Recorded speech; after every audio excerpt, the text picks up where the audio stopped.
هذول اللي وراهم اللي يقوموا بالعمل هذا يعطينهم حبوب راهو مش بإرادتهم.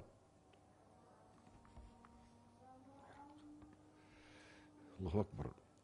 إذا لم يتحقق كل هذا أنا بعد ذلك سنعلن الزحف، سنعلن الزحف المقدس. أيوة، وأنا راهو معمر القذافي قائد أممي،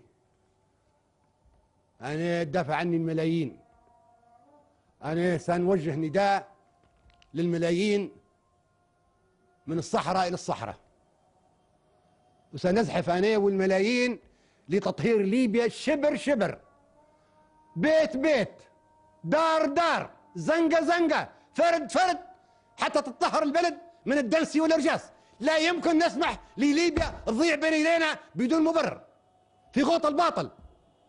من يسمح بهذا؟ أنا معي الملايين ومعي الله الذي نصرني على القوة العظمى الكبرى.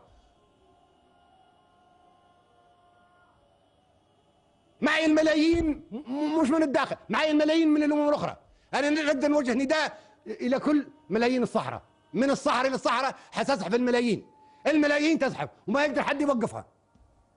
بسرعة انقذوا نفسكم قبل لا نعطي إشارة الزحف المقدس. الليلة زحف سلمي، الليلة زحف سلمي من الداخل، من داخل المدن، من داخل القرى، من داخل الواحات، لإنقاذ أطفالنا والقبض على اللي يغرروا بأطفالنا. هذه الليلة تعملوها الليلة وبكرة تطلعوا للشوارع.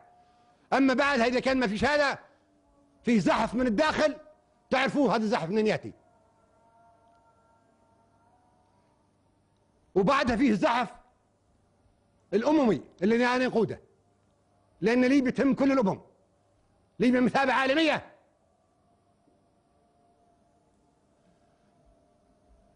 أنا قاعد أنا ما يكذبوش عليكم، أنا نمشي لفنزويلا والله أنا يخلي جثمان الشهيد عبد السلام بومنيار أول شهيد سقط في الخمس عام 1911 ونعدي لفنزويلا، والله يكتب علي تاريخه.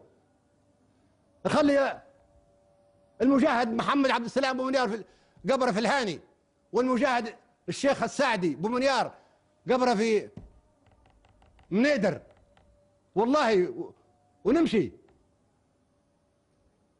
تصدقوا ها هو أول حاجة هذه الكذبة بتاعهم. شفت مش أمس قالوا لكم القذافي في فنزويلا وأنا قاعد.